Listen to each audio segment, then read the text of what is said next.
Hello everyone, welcome back to my channel ये love the tutor. तो आज हम बात करेंगे एप्टीट्यूड के बारे में। कुछ चीजें हमने पिछले वीडियो में भी बताया था और उससे आगे हम बताएंगे।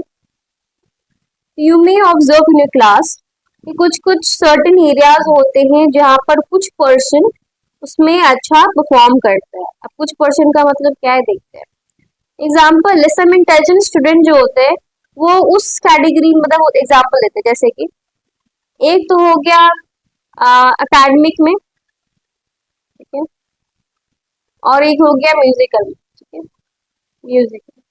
तो रीना जो है अकेडमिक में बहुत अच्छा काम करती है, बट हो सकता है वो म्यूजिक में ना करती हो। ये चीज है। अब इसमें क्या है आगे हम देखते हैं।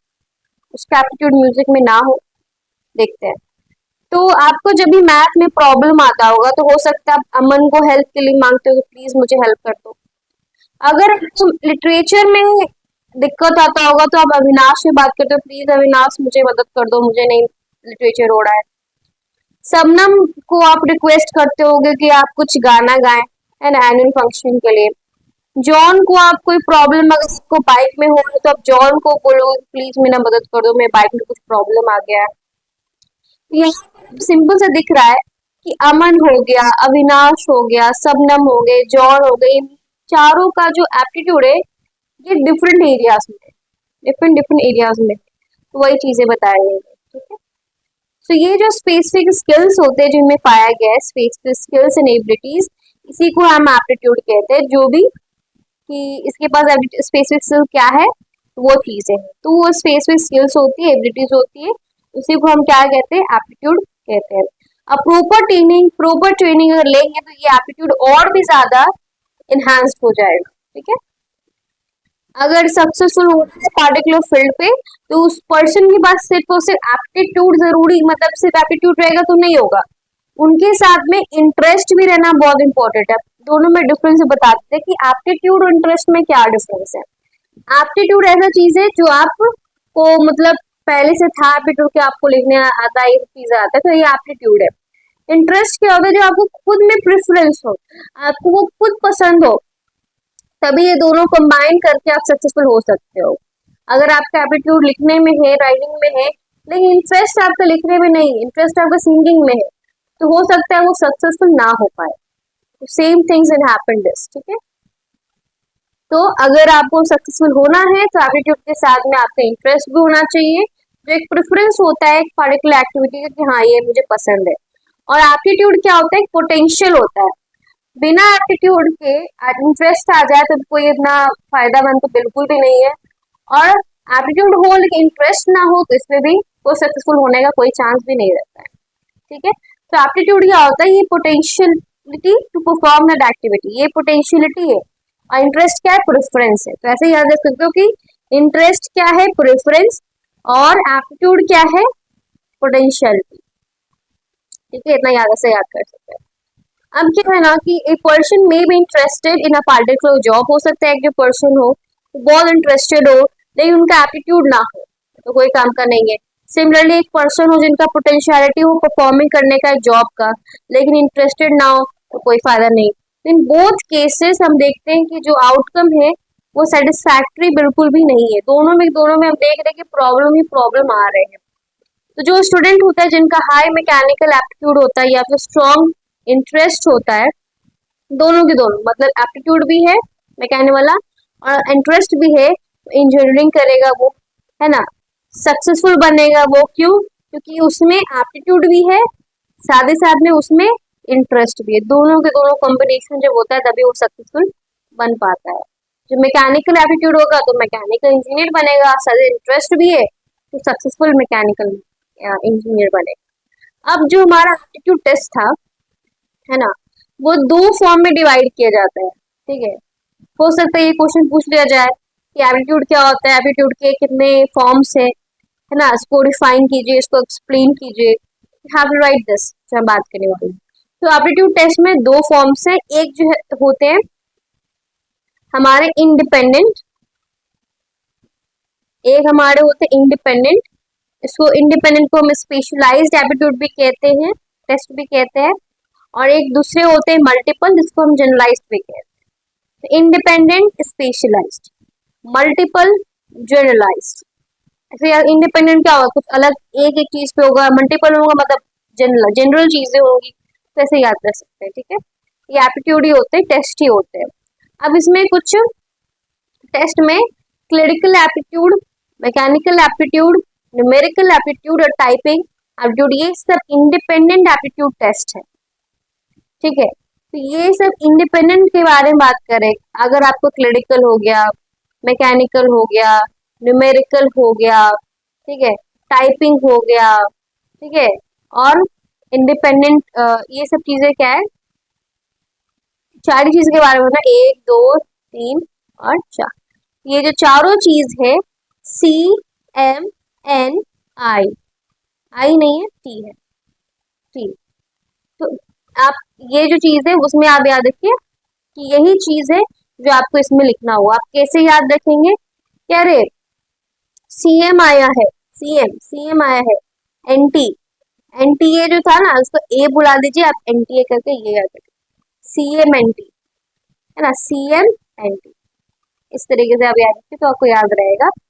ठीक है, इसमें आप क्लरिकल बोल सकोगे, इसमें आप मैकेनिकल बोल सकोगे, न्यूमेरिकल और टाइपिंग बोल सकोगे। तो ये जो चारों के चारों जो टाइप्स है वो किसके हैं, वो इंडिपेंडेंट वाले एप्टीट्यूड टेस्ट के हैं। लेकिन जब हम बात करेंगे मैकेनिकल मल्टीपल एप्टीट्यूड टेस्ट के बारे में, तो इसमें भी बहुत सारे फॉर्म ऑफ टेस्ट बैटरीज होते हैं जो मेजर करते हैं सेवरल सेपरेट लेके, मतलब वो अलग जरूर है बट वो होमोजेनियस एरियाज में होते हैं, मतलब एक तरीके से एरियाज में रहते हैं, तो मल्टीपल एप्टीट्यूड टेस्ट होता है वो। इसमें कौन कौन सा है, इसमें आ जाता है DAT, general aptitude test battery, and the arm services vocational aptitude battery, ये सब चीजें ही एप्टीट्यूड टेस्ट बैटरीज है। तो मल्टीपल में टेस्ट बैटरीज होती है, टेस्ट नहीं होता है, सिर्फ टेस्ट बैटरी होती है। क्योंकि तो देखो, अगर जब हम इंडिपेंडेंट के बारे में बात करते हैं तो उसमें CMNT बस, बट मल्टीपल में आपको यहाँ पर आ जाएंगे डैट, GATB, ASVAB, इस सब के सब क्या है, एक एप्टीट्यूड टेस्ट बैटरीज है। डैट से आप क्या याद रखोगे, डिफरेंशियल एप्टीट्यूड टेस्ट, GATB से क्या याद रखोगे, general aptitude test battery, and ASVAB से क्या याद रखना है, arm services vocational aptitude battery. तो ये भी आपको याद रखना होगा। ठीक है, इसका हो सकता है कि आपसे पूछ ले कि इसका क्या फुल फॉर्म है। ठीक है, अब इसके अमॉन्ग दिस डैट जो होता है ना, डैट डिफरेंशियल एप्टीट्यूड टेस्ट, ये बहुत ज्यादा कॉमनली यूज्ड होता है एजुकेशनल सेटिंग्स में, डैट बहुत ज्यादा यूज्ड होता है। ये भी आ सकता है कि कौन सा टाइप है एप्टीट्यूड का जो मोस्ट कॉमनली यूज होता है एजुकेशनल सेटिंग्स में। ये यूटी में तो ऐसा क्वेश्चन आता ही आता है, साथ ही साथ में बोर्ड्स में भी अब आता है। ठीक है, तो उसमें आपको कैसे याद रखना है, आपने याद किया होगा कि बहुत पिछले वीडियो में हमने बात किया था कि एक प्राइमरी मेंटल एबिलिटीज के पास में 7 थे, है ना, उसमें भी हमने याद किया था अलग डिजाइन में, जो उसमें हमने बात किया था BMC करके, है ना। पर अब जो है उसमें क्या है, इसमें 8 वाले हैं, ये अलग अलग है, थोड़ा से कुछ कुछ सेम आएंगे बट बहुत सारे अलग है। इसको हम कैसे याद रखें, क्योंकि यहाँ पर हमने बहुत सा डिफाइन कर दिया, CMNT, यहाँ पर हम कैसे याद रखेंगे, जो हम लिख रहे हैं उसको ध्यान रखिए, बी हम लिखनी है, बी के बाद NACM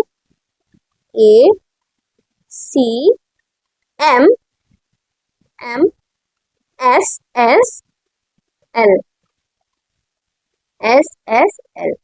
8 है कि नहीं, 3 4 5 6 7 8। अब हम कैसे याद रखें, जो बहुत कॉमन लग रहा है उसको पकड़ो, SS कॉमन है, M ये रहा, N ये रहा, कॉमन है। AC याद रखना होगा, AC ये भी एक कॉमन निकल गया, और LV है ना, ये भी याद रखते हैं। हम कैसे लिखेंगे, SSMNACLV से इस तरीके से बहुत कॉमन वर्ड लगे LV। ठीक है, उसको इस तरीके से आप याद कर सकते हैं, SSMNAC और LV। इसी को याद करके आप S से क्या लगोगे, स्पेस रिलेशन याद हो जाएगा, फिर M से आपको मैकेनिकल वाला याद हो जाएगा, ठीक है, N से आपको न्यूमेरिकल वाला याद हो जाएगा, ए से आपका एब्स्ट्रैक्ट रीजनिंग वाला याद हो जाएगा, सी से इस तरीके से आपको ये सब चीजें आपको याद हो जाएगी, एल से वो वाला लैंग्वेज वाला, बी से वर्बल वाला, ठीक है। और कोई छूटा था क्या? न्यूमेरिकल वाला हमने बात किया था ना, हाँ स्पेलिंग वाला ऐसे, तो ये सब चीजें यहाँ पर आ जाती है, इसको इरेज कर देता है। अब देखिए, अब यहाँ पर हमने बात किया था, कैसे हमने याद किया था, फिर से रिपीट करें, चलिए अच्छी बात है। एल, ठीक है, पहले से हम बात करते हैं जो हमने अच्छे से याद किया था, S S S S M N, ठीक है, फिर याद कीजिए S S M N A C L L L B, ठीक है। इससे आप याद रखोगे तो बहुत अच्छे से याद होगा, लेकिन हम ज्यादा फोकस करेंगे कि आप लाइन बाय लाइन याद कर लें, क्योंकि 1 2 3 4 सब चीज दिया हुआ है, तो वैसे ना याद करके आप ये भी याद कर सकते हैं 8 में कि कौन कौन है, फर्स्ट में क्या है, सेकंड में क्या है, थर्ड में क्या है, फोर्थ में क्या है, फिफ्थ में क्या है। लेकिन ऐसे क्वेश्चन नहीं आते कि फर्स्ट में क्या है, सेकंड में क्या है, थर्ड में क्या है, बहुत रेयर चांसेस है कि ऐसे आए, मैक्सिममली नहीं होता, लेकिन याद करने के लिए आप ऐसे याद कीजिए। बट अगर आप चाहते हैं मेरा फुल ऑन आए, कोई भी दिक्कत ना हो, तो आप ऐसे भी याद कर सकते हैं कि वर्बल है, पहले में न्यूमेरिकल है, लेकिन ये बहुत कम चांस होता है कि पहला में क्या दूसरा में क्या, इसलिए हम ज्यादा फोकस करेंगे, आपको ज्यादा आपको परेशानी ना हो, आप ऐसे याद कीजिए, ठीक है, बहुत ईजी रहेगा। ओके, नाउ अब हम बात करेंगे, क्योंकि हमने बात कर लिया स्पेलिंग, स्पेशली स्पेलिंग भी रहता है, लैंग्वेज यूजिंग भी रहता है। यहाँ पर एक नाम आपको दिखेंगे जिनका नाम होगा जे एम ओझा। जे एम ओझा एक ऐसे पर्सन है, हैज डेवलप्ड इंडियन एडेप्टेशन। अब ये जो डैड था वो विदेशी माल था, ठीक है, बट जे एम ओझा ने इसको इंडियन माल बना दिया, ठीक है, डेवलप कर दिया। तो बहुत सारे एप्टीट्यूड टेस्ट होते हैं जो इंडिया में डेवलप हुए हैं मेजर करने के लिए, साइंटिफिक, स्कॉलिस्टिक, लिटरेरी, क्लिनिकल और टीचिंग एप्टीट्यूड्स में। तो जे मुझे याद रखिएगा, जे मुझे ऐसा पर्सन है जिन्होंने डैट, ठीक है, डैट वाला जो था वो उन्होंने किया था, इंडियन एडेप्टेशन वाला किया था। I think it is clear to all कि हमारा एप्टीट्यूड में क्या होता है, सिर्फ एप्टीट्यूड से नहीं होता है, इंटरेस्ट भी होना चाहिए। और एप्टीट्यूड के दो टाइप होते हैं, दो फॉर्म्स होते हैं, इंडिपेंडेंट और मल्टीपल। इंडिपेंडेंट में हमने कैसे याद किया था, बहुत ही सीएम था और एनटी था, बहुत इजी है। और मल्टीपल हमने कैसे याद किया, डीएटीबी, डीएटी, जीएटीबी और एएसबीएबी। और डार्ट में हमने कैसे याद किया था, एसएसएमएन, एसीएलबी, ठीक है, सब ये समझ में आ गया। तो यहाँ पर क्रिएटिविटी के बारे में बात करने वाले हैं। क्रिएटिविटी क्या होता है, बहुत इजी है कि ऐसा चीज है जो बहुत क्रिएटिव हो, जैसे कि यू हैव रीड कि बहुत सारे इंटेलिजेंस वेरिएशंस, मतलब वेरिएशन साइकोलॉजिकल एट्रीब्यूट्स होते हैं इंटेलिजेंस में, एप्टीट्यूड में, पर्सनालिटी में, सब लोग अलग होते हैं, सब लोग यूनिक होते हैं, तो डिफरेंसेस तो रहती है। क्रिएटिविटी इंडिविजुअल टू इंडिविजुअल भी सब में डिफरेंट रहती है, ठीक है, कैसे वो एक्सप्रेस करते हैं वो भी डिफरेंट होता है। कुछ कुछ व्यक्ति जो होते हैं वो बहुत हाईली क्रिएटिव होंगे, बट कुछ कुछ व्यक्ति क्रिएटिव नहीं होंगे, कुछ कुछ एक्सप्रेस करेंगे अपने क्रिएटिविटी लिखने में, है ना, कुछ कुछ डांस में अपना क्रिएटिविटी दिखाएंगे, कुछ लोग म्यूजिक में दिखाएंगे, कुछ लोग पोइट्री में, साइंस में, तो सबका अलग अलग एक तरीके से स्फीयर होता है जहाँ पर वो अपना क्रिएटिविटी दिखाते हैं।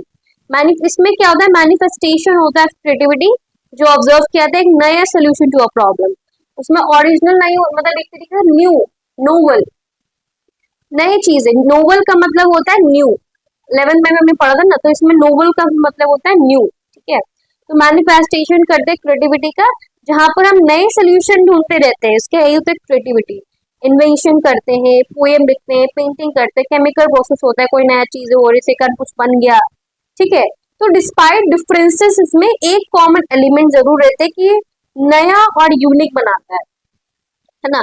इतने सारी क्रिएटिविटी में बहुत सारे एरियाज होते हैं, लेकिन एक कॉमन चीज है कि ये जरूर क्रिएटिविटी वही चीज हो जो नया बनाए, यूनिक बनाए, ठीक है, नया लाए, ठीक है। हम ज्यादा सोचते हैं क्रिएटिविटी कौन हो सकता है, क्रिएटिव पर्सन कौन हो सकता है, जैसे कि एग्जाम्पल है टैगोर, है ना, आइंस्टाइन, सीवी रमन, रामानुजन, यही व्यक्ति हैं जो क्रिएटिव है, और कोई तो है नहीं, क्योंकि यही लोगों ने कंट्रीब्यूशन किया है, आउटस्टैंडिंग कंट्रीब्यूशन किया है डिफरेंट स्फीयर में। लेकिन रिसेंट ईयर्स में ये जाना गया कि क्रिएटिविटी कोई बड़ा बड़ा भी होता है, छोटा भी होता है, छोटा भी क्रिएटिविटी होता है। जैसे कि क्रिएटिविटी सिर्फ एक लिमिटेड नहीं है कि आर्टिस्ट हो, साइंटिस्ट हो या पोएट हो, इन्वेंटर हो, नहीं। एक ऑर्डिनरी इंडिविजुअल भी हो सकता है, भले वो सिंपल ऑक्यूपेशन करता हो, भले वो पॉटरी का काम करता हो, मतलब कि एक होता है ना मिट्टी बनाने वाला, ठीक है, तो सिर्फ पोएट्री वाला, कारपेंट्री वाला भी, कुकिंग वाला भी एक क्रिएटिव हो सकता है अगर वो अलग तरीके से कुछ करे, ठीक है, वो भी क्रिएटिव होता है। ये नहीं कि छोटी छोटी चीजों में क्रिएटिविटी नहीं होती, नहीं, सिर्फ बड़े चीजों में नहीं होती, छोटी छोटी चीजों में भी अगर आप अलग से कर रहे हो वो भी क्रिएटिविटी होता है। और it has been said that they are not working at the same level. हाँ, ये जरूर है कि भले उनका क्रिएटिविटी उतना लेवल का नहीं जिनका इमिनेंट साइंटिस्ट का होता है या राइटर का होता है, लेकिन ये भी एक क्रिएटिविटी ही है, भले वो वैरी करे इंडिविजुअल के लेवल पे जहाँ पर क्रिएटिविटी वो एक्सिबिट कर सकते, ठीक है, सेम लेवल पे ना हो, लेकिन वो सब भी एक क्रिएटिविटी का ही एक एग्जाम्पल होता है। तो हमारा बस ये कहना है कि क्रिएटिविटी का पढ़ के समझ के और भी हमारा होगा, ठीक है, और भी बचा हुआ है क्रिएटिविटी का भी। और क्रिएटिव एंड इंटेलिजेंस के बारे में हम कंपेयर भी करेंगे। तो हम बस ये कहना चाहिए, be creative on your problem, है ना, आप नॉवल सोल्यूशन भी लाइए कि हम कैसे और पढ़ सकते हैं और अच्छा हो। बी क्रिएटिव, ठीक है, बस। Thank you for watching my video. Bye bye. Please wait for the next video to upload it. Bye bye.